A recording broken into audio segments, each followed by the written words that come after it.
My name is Juliana Imam. Thanks for joining me. Sorry, I had some issues the first time I tried to do this live. Please, if you're listening to press understand what I'm saying, also share with your friends and put your comments down below, and also put your questions. Today I'll be talking about how to collect your music royalties. How to collect your music royalties. It's possible to collect your royalties in Nigeria. It's possible to collect your royalties outside Nigeria, and people are not aware. That's the reason why I'm having this lecture. This is my 9th class. I would enjoy everyone listening to try to log into previous classes to understand what I'll be talking about in my class today.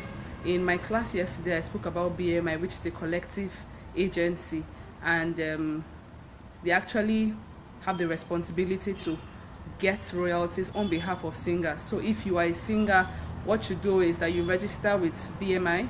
Registering with them gives you the right to collect your money for public performance. I explained that collective societies, there are different types, and these societies can actually help you to get your royalties in Nigeria and abroad. But the one to collect your royalty in Nigeria is different from the one collecting your royalty outside Nigeria. And so if you are a singer and you think globally, you want to think beyond Nigeria, then it would be advisable that you register with a collecting society. I'll be talking about how to register, a practical step on how to do it in my workshop on the 8th of September. So I'll enjoy you to join me on the 8th. But today I'll be talking about sound exchange. If you understand what I'll be saying as I say it, I'd like you to hit the like button.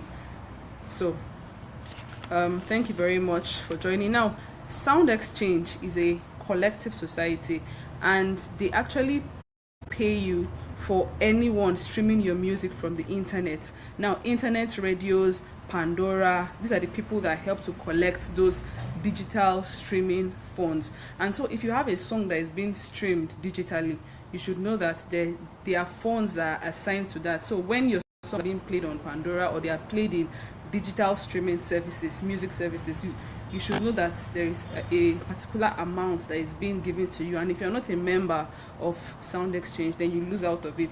Now, if you can actually get your money, and let's say I join now.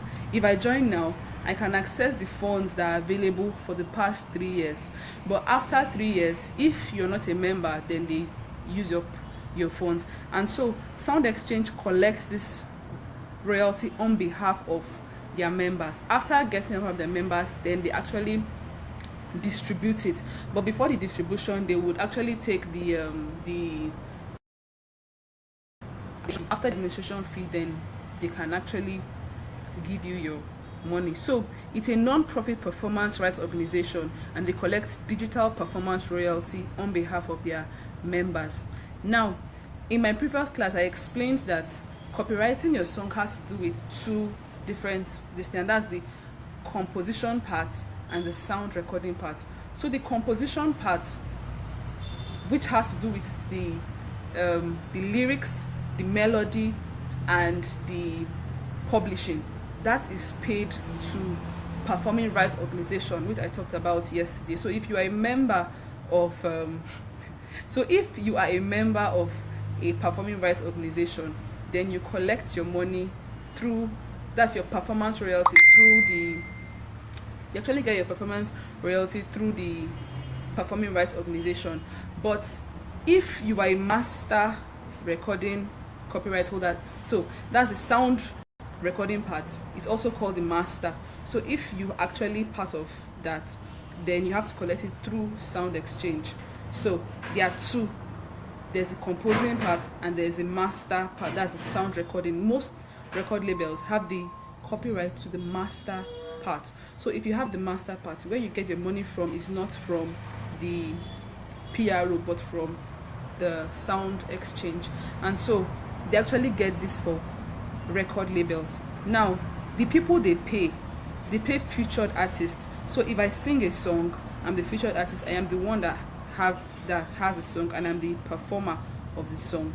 then they pay featured artists, they pay backup singers. So if you are a backup singer and so far you've not gotten any money, it means you're doing something, that means you're not doing it right.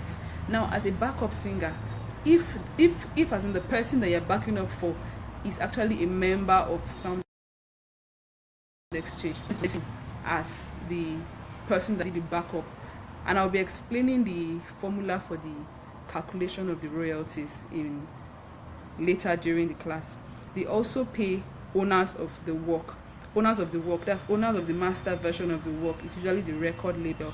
But if you're an independent artist, then you are actually the owner of your master recording, and so Sound Exchange will pay me. So for me now, I am registered, so Sound Exchange is paying me because I'm an independent artist. I'm not signed up to a label. But if you're signed to a label, they might have signed your copyrights to the master version, and so they also pay them.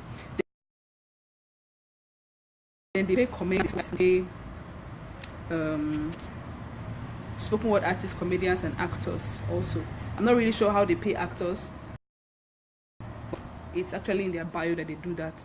Then they also pay for non-interactive digital transmission, and that has to do with satellite radio, internet radio, cable TV, music channel, Pandora. So if your song is being used on any of these platforms, then you're supposed to be getting a particular amount. Now, one of the things to know is that most of the performing rights organizations, as I mentioned yesterday, they pay quarterly, but Sound Exchange pays monthly.